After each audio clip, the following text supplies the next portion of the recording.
Hello, and welcome back to tonight's segment of 60 Minutes. I'm your host, Anderson Cooper, here to give you a reason to feel good and bad about yourself at the same time. In today's news, Ryan Stout's new movie, Short and Stout, The Road to Success, has officially hit theaters. In other news, President Trumpity-Dumpity-Doo has stopped the government shutdown temporarily, bringing back tons of jobs to federal workers. Tonight, we bring you a special 60 Minutes Classics episode as we go over some of the most famous stories in history. Back in the early 60s, my grandfather, Albert Cooper, conducted a series of interviews with a few boys who survived being stranded on an island. Here are the interviews from a special segment of 60 Minute Classics, Survivors of the Island. The band was jumping and the joint began to swing. You should have heard this Ladies and gentlemen, please welcome Albert Cooper.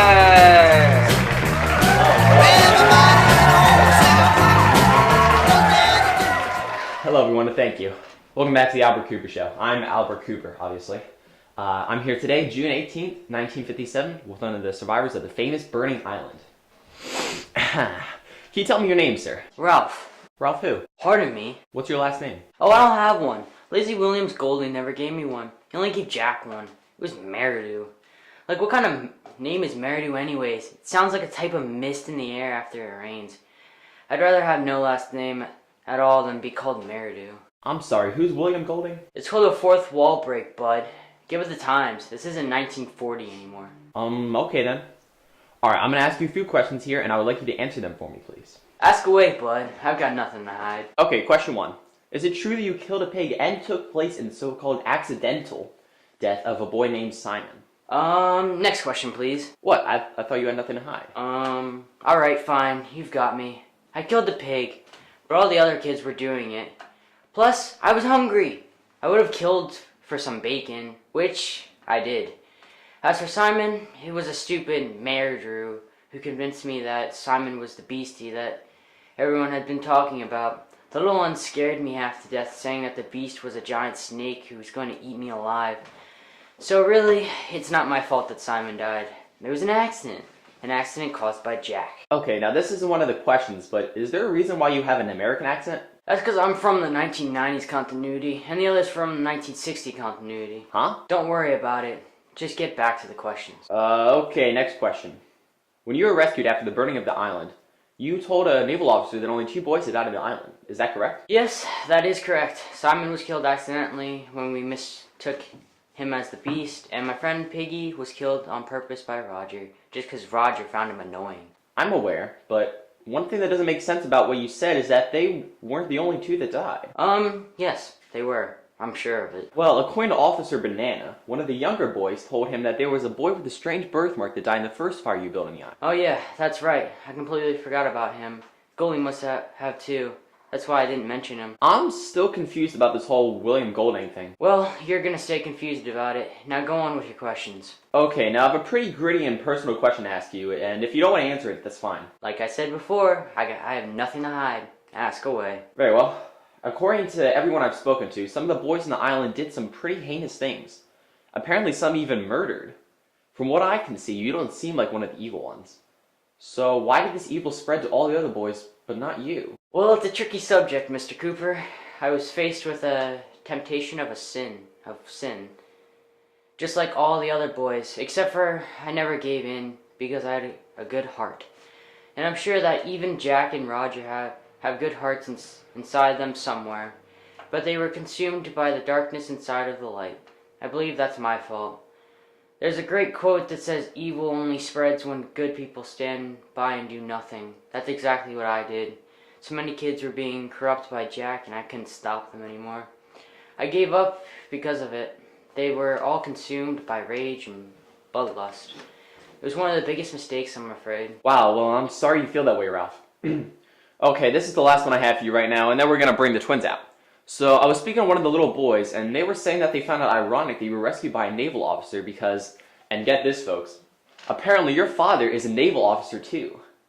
Is there any connection there? Actually, yes there is. The officer that rescued us, Officer Banana, is a good friend of my father's. When my father found out our plane had crashed, he sent Mr. Banana out to find me, and eventually he did. Yeah, it makes quite a good story. I'm surprised more people haven't picked up on it. Yeah, me too. Okay, well thank you, Ralph. Our next guests are a pair of identical twins named Sam and Eric. Stay tuned for them after the commercial break. There's good tasting hard candy outside. And 2, there's a delicious center of Tootsie Roll inside. And 3, only Tootsie Roll Pops are such fun to eat. That's why they're triple good. Boys, it is a pleasure to meet you. I have some questions about your experience and was wondering if you could shed some light on what happened on the island. Sure thing, mate. Okay, let's go right to the first question. Ralph informed me during the commercial that you two had a pretty intense run-in with a boy by the name of Jack Meridew just a day before your rescue. Is that correct? Yes, it is. We were captured by Jack and beat until we vowed to help him in his plan to hunt Ralph down and kill him. That must have been a horrible experience for you two. Were any of the other boys in on the plot to kill Ralph? Yes, one of the boys, Roger, continually told Jack that he was sharpening a stick at both ends. I'm sorry, sharpening a stick at both ends? Yes, they killed a mother pig about a week before we were captured and stuck one end of the stick into the ground and put the pig's head on the other. Roger implied that they would do the same to Ralph. Did you two get a chance to speak to Ralph before the plan was carried out? Yes, the morning of our rescue, Ralph came out of the woods and asked us to help him. We gave him a warning of what was to come and told him of what Roger said. He thanked us and quickly ran into hiding. The next time we saw him was when we were rescued. Can you tell me how your boys were rescued? Jack and Roger carried out their plan that morning and lit the island on fire in an attempt to smoke out Ralph. Ralph ran away from the fire and out to the bay of the island where he ran into the naval officer that rescued us. Boys, I thank you for your bravery of coming here and telling your story in front of the world. It takes a lot of courage to talk about something like this, and I know it wasn't easy watching the death of the two boys. It has been a pleasure talking with you, and I hope you continue to share your story of courage and bravery. Now, you can drink it any way you like. Tang tastes orangey. Tastes great. Has lots of vitamins C and A. Tang, chosen for the Gemini astronauts. Have a blast. Have some Tang. welcome back. Our next interview from this story is Jack Meridew, the only person on this island with a last name for some reason. How are you today, Jack? I'm sorry. I know I killed a bunch of other pigs, and I killed an innocent little boy, but it doesn't matter, because I'm sorry! Wow, well, you're really a mess. Are you okay to answer some questions?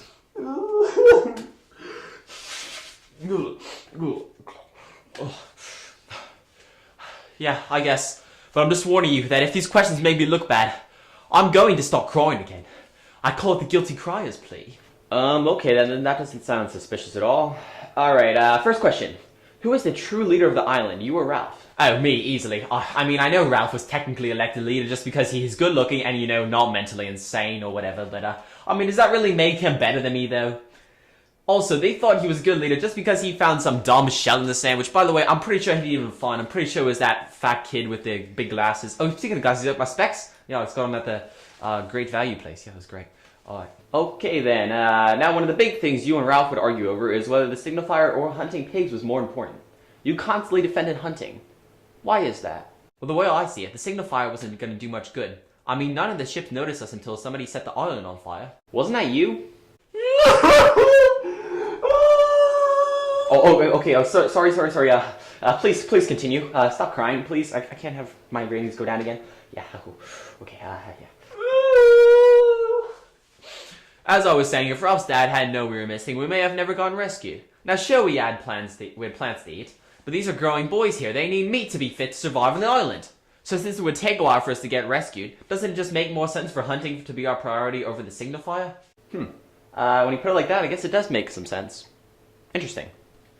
Alright, now the last question I have for you is, if you had been elected leader from the beginning, how would things have been different? Or would they have just stayed the same? Oh, believe me, things would have been much better and different under my control. For one thing, I would have just built a small fire for cooking meat instead of wasting all our resources on some big signal fire. I also would have made every one of the boys participate in hunting, whether they wanted to or not. We would have a different pig for each meal, we'd be hunting so much. I would also get rid of the stupid assemblies Ralph called every 5 minutes and just held a meeting where only I speak and I list out the rules and nobody says anything about it. And if anybody has a problem with it, then I'll Roger drop the balls on them or sharpen a stick at both ends. Well, I hope I never get on your bad side. Please don't kill me. Okay, well, I just have one more quick question before you go. Which is, did you kill Simon on purpose? Okay, thank you, Mr. Merity. Roger, will you please get him out of here?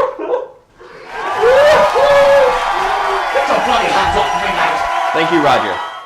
When we come back, we'll be speaking to Roger about his encounter on the island. But first, here's a sneak peek of a new film. I'm here to show you something. Something dangerously beautiful. You mean I'm in a parallel dimension? No!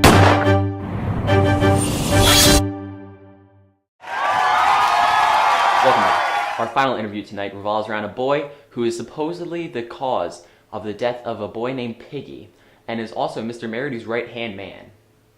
He has a lot of explaining to do, in my opinion. Please welcome Roger.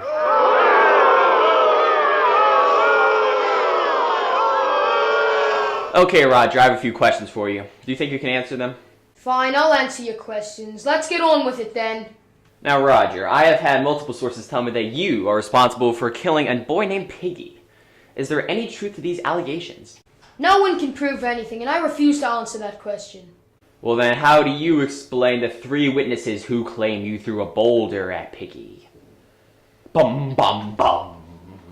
Fine, I threw a boulder at Piggy. All he cared about was rules, rules, rules. Please, no one cares about the rules. What's important is hunting, not rules, and that's exactly why Jack was the true chief. Don't you feel any guilt about murdering another boy? I feel guilty about what happened, but all I was trying to do was give him a little scare. We were all having fun. Well, can't say I agree with you, but let's move on. In a previous interview, Sam and Eric told me in a conversation about killing Ralph, you stated, quote, "I sharpened a stick at both ends." Is there any truth to that statement? We were just joking around. I didn't really mean that. If you were joking around, why did you and Jack light the island on fire to smoke out Ralph? Listen, we were just trying to scare Ralph and have him obey Jack, the true chief. And it did work to our advantage, didn't it? Yeah, you boys were rescued as a result. What a great idea. Sarcasm? Really? Let's move on to our final question. Many of the other boys claim you were Jack's right-hand man, so to speak. Why would you stand by and support his savage acts? You know he was a monster, right?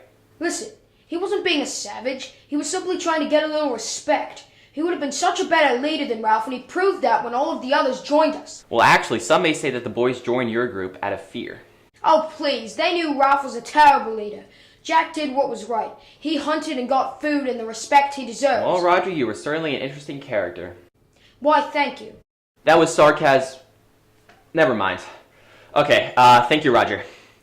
Well, that's all we have time for today.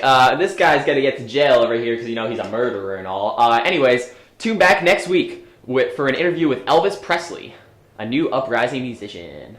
Let's listen to one of his songs. Knocked out jailbird singing.